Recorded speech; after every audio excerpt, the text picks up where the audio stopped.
La consejera Mari Carmen Maeztu entra de lleno en la actualidad política en un día además en el que toman o han tomado posesión de sus cargos los ministros. La labor que se va a desarrollar en Navarra de alguna manera afecta a 3 ministerios. Veremos a ver cómo se puede encauzar todo este trabajo. Mari Carmen Maeztu, ¿qué tal? Bienvenida, consejera, buenas noches. Muchísimas gracias y muy buenas noches. Gracias por acompañarnos. Hoy veíamos cómo tomaban posesión los ministros. El ministro directamente competente en su materia es Pablo Iglesias, así le hemos visto hoy tomar posesión de su cargo. ¿Qué espera fundamentalmente de este ministerio y cómo ve este panorama político apreciado por muchos, denostado por muchos, sobre todo o especialmente al aumentar el número de vicepresidencias? Pues lo veo con mucha ilusión porque bueno, pues, ya llevamos además tiempo los ciudadanos y las ciudadanas esperando que se constituya este gobierno y realmente pues, dentro de la política que yo asumo en el Departamento de Derechos Sociales pues, tenemos retos que afrontar muy importantes como la atención a la dependencia, la atención a los menores, la inclusión social, que esperamos y espero que este gobierno atienda. Esta misma semana trasladaré a cada uno de los responsables una carta pidiendo pues tener un encuentro para trasladarle cuáles son las cuestiones que nos preocupan y sobre las que estos ministerios nos van a ayudar. ¿Le preocupa a usted también esa opinión generalizada en un sector de la sociedad muy crítico, quizá con el aumento de cargos públicos? ¿Lo comprende? Bueno, yo creo que hay que considerar que son 20 ministerios los que se han creado, bueno, 22 no es un número excesivo con relación a otros gobiernos anteriores, y lo importante sobre todo es que esos ministerios tengan competencias claras y que asuman las responsabilidades que nos preocupan a todos los ciudadanos y a todas las ciudadanas. Eso es lo más importante. Con 3 ministros se va a tener que manejar, desde Pablo Iglesias en Derechos Sociales al ministro de Trabajo, Migraciones, Inclusión Social. Pues yo creo que sí. Bueno, el primero de ellos es el vicepresidente de Asuntos Sociales, luego está el Ministerio de Trabajo y bueno, hay que ver también un poco cuál va a ser el contenido de ese Ministerio de Seguridad Social e Inclusión también. Porque probablemente nos afecte parte de las materias. Sí, ¿cómo ha decidido o cómo ha llegado, ¿no?, a dar ese paso a la política, consejera Mari Carmen? Pues con mucha ilusión y con muchas ganas. Llevo toda mi vida trabajando en el ámbito de los servicios sociales y cuando se me presentó esta posibilidad, pues bueno, ya valoré también todos estos retos que suponía ponerme en un puesto más político, pasar de un puesto técnico a un puesto político, pero bueno, es también una oportunidad muy grande para poder mejorar el bienestar social de la población navarra, ¿no? Y eso siempre es un desafío muy interesante que he querido afrontar. Siempre vinculada a todo lo relacionado con los asuntos o derechos sociales. Recientemente hemos conocido que el paro ha aumentado en Navarra. En noviembre se conocía ese aumento en un 7% más respecto al trimestre anterior. Malos datos. ¿Qué va a hacer el Gobierno para resolver no solo el número de personas paradas, conseguir, ¿no?, que haya más trabajo, sino también, ¿no?, la calidad de ese trabajo? Bueno, los datos que conocíamos el pasado mes de diciembre, que se referían al crecimiento del desempleo en 400 desempleados más en términos interanuales, nos preocupa, aunque seguimos siendo una de las comunidades autónomas también con una tasa de desempleo más bajo. El Gobierno de Navarra tiene, y este departamento que yo dirijo, pero también otros departamentos que están implicados, queremos poner en marcha durante este año el plan de empleo que nos va a proporcionar un mayor empleo y una mejor calidad, como indicaba usted, de ese empleo, reduciendo pues, las brechas que tenemos, brechas territoriales por las distintos niveles de desempleo que tenemos en el territorio, pero brechas también en el ámbito de las mujeres, de los colectivos, de los parados de larga duración y de los jóvenes, también del desempleo juvenil, de las personas con discapacidad.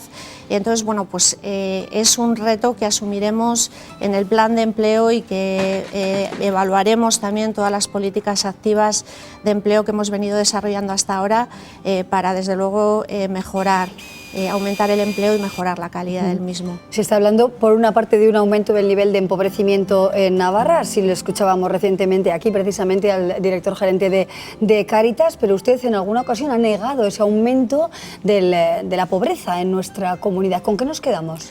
Bueno, los últimos datos que presentábamos precisamente este lunes, un informe del Observatorio de la Realidad sobre la Pobreza en Navarra y que analiza pues los últimos informes que ha habido sobre pobreza y desigualdad, entre ellos el informe que usted cita, el informe FOESA, pero también el informe de la Red de Lucha contra la Exclusión y los propios datos de los que dispone el departamento.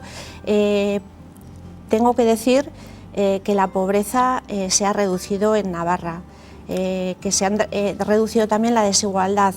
Sí que es verdad que existen dentro de esos niveles de pobreza severa personas que acumulan distintos factores de pobreza, de dificultades en el acceso a la vivienda, que desde luego nos deben de preocupar y que para el Gobierno de Navarra son prioritarios. No debemos entrar en una guerra de cifras, sino en asumir esas situaciones de desigualdad y de pobreza que todavía perduran en la sociedad navarra, pero que, insisto, son mucho más reducidas que en el resto del Estado y que además en estos últimos años, después de todo el periodo álgido de la crisis, se han venido reduciendo. No somos autocomplacientes, ¿no, consejera? No somos autocomplacientes porque aspiramos a que no haya ninguna persona que pase por situaciones de pobreza y exclusión social, y eso es un reto muy importante. Los propios retos también, los propios retos de los objetivos del desarrollo sostenible nos indican que tenemos que seguir reduciendo la pobreza, que podemos seguir reduciendo la pobreza más. Hablemos de los derechos de la infancia, porque uno de los retos precisamente del vicepresidente y ministro, ¿no?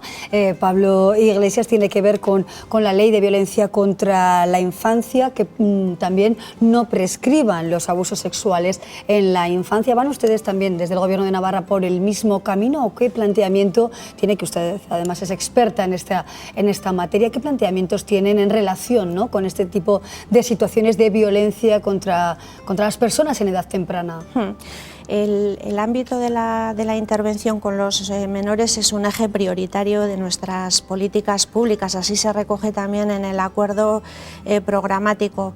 Yo le diría que nuestra premisa básica es intervenir antes para intervenir mejor, prevenir y detectar las situaciones de violencia, las situaciones de maltrato lo antes posible para intervenir mejor, porque eso nos garantizará que las acciones que hagamos tengan un mejor impacto en las personas, en los menores y en las familias. ¿Cómo abordar mejor que hasta el momento, por ejemplo, todo lo concerniente a la imagen social o sensibilización en relación con las personas que vienen de otros países, menores no acompañados, que están llegando a nuestra comunidad? Usted en el Parlamento ha hablado de la necesidad de sensibilizar a la sociedad en esta materia y de alguna manera no estigmatizar a estas personas. ¿Cómo se puede conseguir un cambio en el planteamiento de personas que quizá miran con cierto rechazo la inmigración?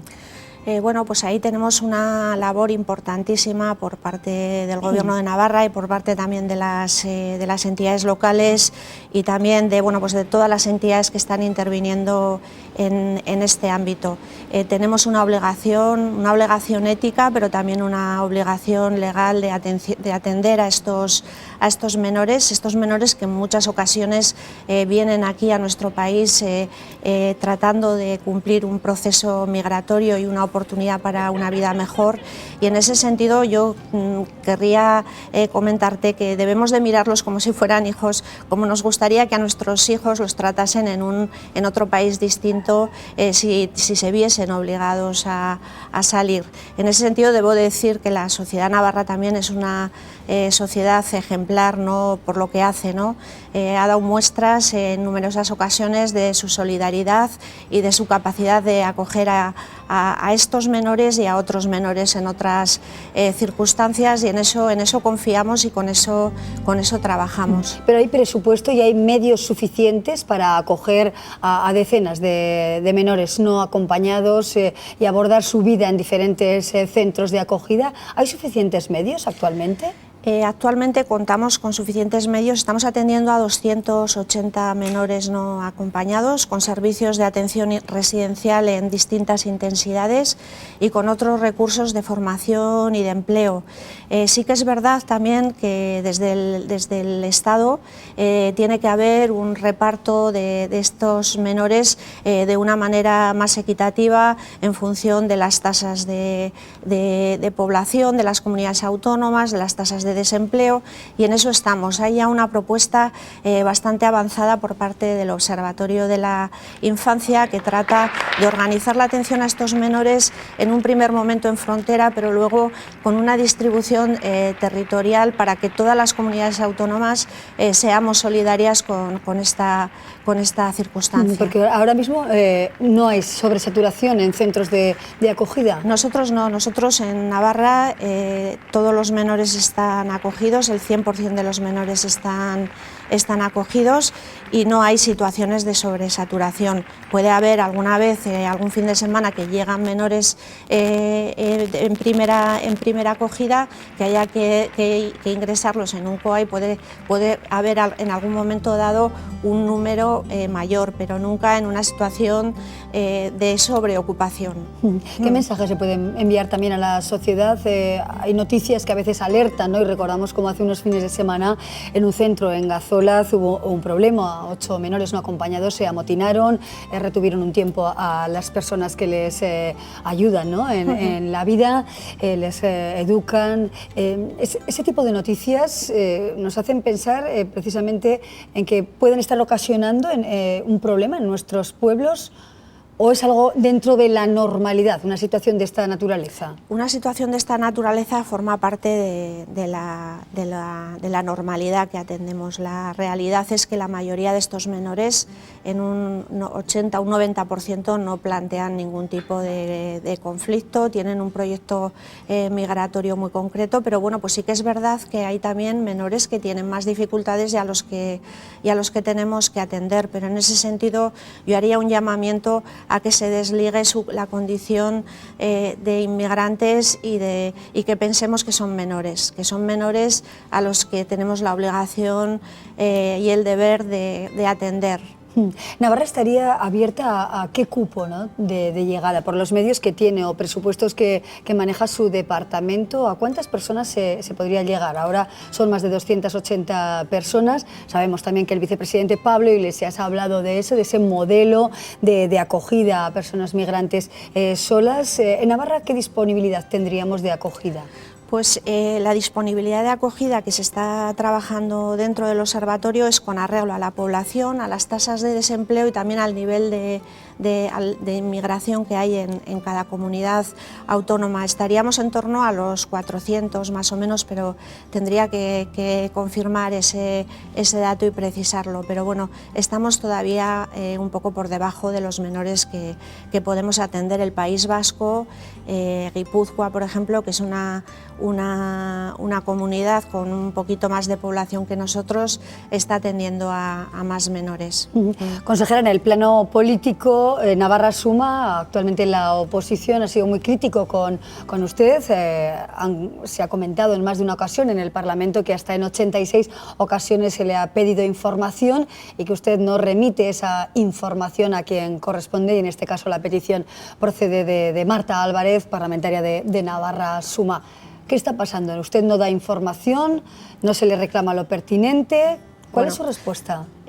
Yo lo que debo decir es que hemos facilitado a Navarra-Suma, hemos respondido durante este tiempo a todas las cuestiones que nos ha planteado. La propia parlamentaria Marta Álvarez ha visitado también el departamento en una ocasión, ha revisado los archivos y bueno, pues lo que motivó un poco la petición por parte de Marta del amparo de la Cámara tenía que ver con una información que nos pide del seguimiento de un plan de inclusión, que lo que se le dijo es que se le facilitaría la documentación cuando estuviesen hechos los informes de ejecución, que lógicamente hay que esperar a que acabe el año 2019.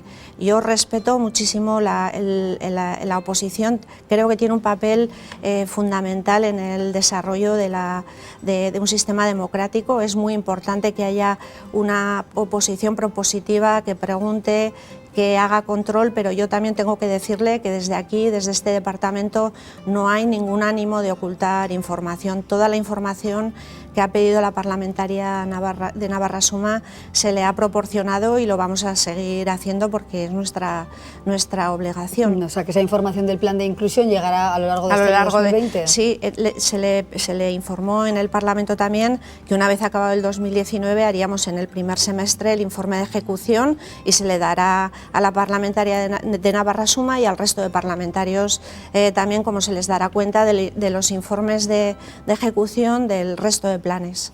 ¿Hay control o cuál es el control de la renta garantizada o cómo está funcionando en Navarra? Actualmente creo que son en torno a 7.000 personas las que reciben este tipo de prestación. ¿Cómo está la situación en ese sentido? Bueno, la renta garantizada tiene una cobertura de 16.000 unidades familiares, 30.000 perceptores, porque en las unidades familiares hay menores. Un 36% de esos perceptores son menores de 18 años, lo cual quiero resaltar, porque bueno, pues, la renta garantizada es una prestación que está orientada también a reducir esas situaciones de desigualdad y de pobreza infantil. Este año vamos a cerrar el 2019 a falta de presentar la memoria con una reducción en el número de perceptores, y yo lo que sí quiero defender es que esta prestación es útil para reducir la pobreza, para reducir la pobreza severa. Así lo hemos podido ver y así lo hemos podido comprobar no solo aquí, sino en otras comunidades autónomas. Y este año, bueno, pues dentro del propio calendario de la ley, tenemos que evaluar esta renta garantizada y en función de esa evaluación pues introducir aquellas mejoras que sea pertinente hacer, ¿no? y que nos vengan como resultado de esa evaluación. En cualquier caso, es una prestación orientada a reducir, insisto, esas situaciones de pobreza. También a veces criticada, ¿no? Esa renta, ese dinero de los navarros, porque hay personas que piensan así, por eso lo traigo al programa. Por supuesto que a veces se entrega, entre comillas, a personas de fuera de Navarra. Sé que es un mensaje bastante crudo, ¿no? Dicho así, pero se escucha en la calle, consejera, y usted también lo escuchará. Sí, lo escucho y desde luego ahí tenemos que hacer una labor pedagógica. Los perceptores no son mayoritariamente extranjeros, es más la población de aquí la que se beneficia también de la renta garantizada, pero se beneficia las personas sobre todo que no tienen ingresos y que están en una situación peor. Este gobierno y bueno, este departamento entiende, como entiende también buena parte de la sociedad navarra, que las personas que atraviesan por adversidades no deben ser dejadas solas, debemos de prestarles ayudas y debemos ayudarles a salir de esa situación. Por ejemplo, las personas mayores, ¿no? Sí. Que salen a la calle, no se quedan en casa precisamente, y lo hemos visto recorriendo en las calles de diferentes comunidades de nuestro país, reclamando mejoras en su calidad de vida, en sus pensiones, en su nivel económico. En definitiva, muchas veces los mayores, los abuelos de la casa que tiran, ¿no? del carro económico familiar, y muy especialmente en el tiempo de la crisis. ¿Con qué planteamientos llega usted a esta consejería, a este departamento, en favor de una vida mejor para nuestros mayores? Pues ahí tenemos todo el reto del envejecimiento activo, de desarrollar todos esos programas de envejecimiento activo, de seguir también con todo el complemento, también toda la garantía de ingresos para aquellos pensionistas que tienen una situación peor, complementándolo con la renta garantizada, pero también con los complementos para aquellas pensionistas que no alcanzan a esos ingresos mínimos, y luego también con todo su papel, todo ese papel relevante que tienen en nuestra sociedad, puesto que pueden aportar mucho, tienen también mucho tiempo y es necesario rescatar todo ese valor de las personas mayores. También hubo un movimiento importante y lo sigue habiendo en Navarra, pero hace un tiempo se gestó de forma muy intensa todo lo concerniente a la discapacidad. Usted también ha trabajado en todo este ámbito y es parte, ¿no?, del trabajo que desarrolla en derechos sociales. ¿Cómo quizá valorar más, si cabe, a las personas que tienen otras capacidades? ¿Cómo puede apoyar el Gobierno también a estas personas con algunas dificultades y otras capacidades, ¿no?, como se dice? Bueno, pues tenemos ahora mismo un reciente plan de discapacidad que se aprobó en 2019, que nos ofrece muchos retos, sobre todo orientados a fomentar la vida independiente de las personas con discapacidad, una atención residencial con un modelo mucho más comunitario, con viviendas más pequeñas, integradas en la comunidad, unos servicios de promoción de la autonomía también que permitan a estas personas que tienen dificultades funcionales complementar y hacer superar esas dificultades e integrarse en nuestra sociedad. Contemplamos, sobre todo en materia de discapacidad, también la accesibilidad universal, que bueno, pues todavía es un reto el que tengamos entornos que favorezcan el que las personas con discapacidad no se vean obligadas a quedar al margen, ¿no? Todo ese es un reto, todos esos son retos que vamos a asumir en esta legislatura. Ahora mismo, el próximo mes de febrero, hemos constituido ya la comisión de seguimiento de ese plan de discapacidad y estamos pendientes de este mes de febrero de poder aprobar entre todos esos indicadores que nos van a permitir ver cómo las políticas orientadas a las personas con discapacidad pues mejoran, ¿no?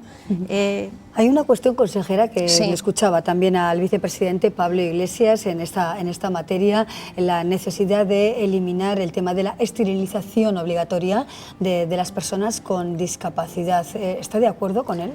Sí, bueno, estoy de acuerdo con él, y es un informe de Naciones Unidas. El relator que se encarga de hacer los informes de seguimiento de aplicación del convenio de la discapacidad insiste una y otra vez en que es una de nuestras asignaturas pendientes.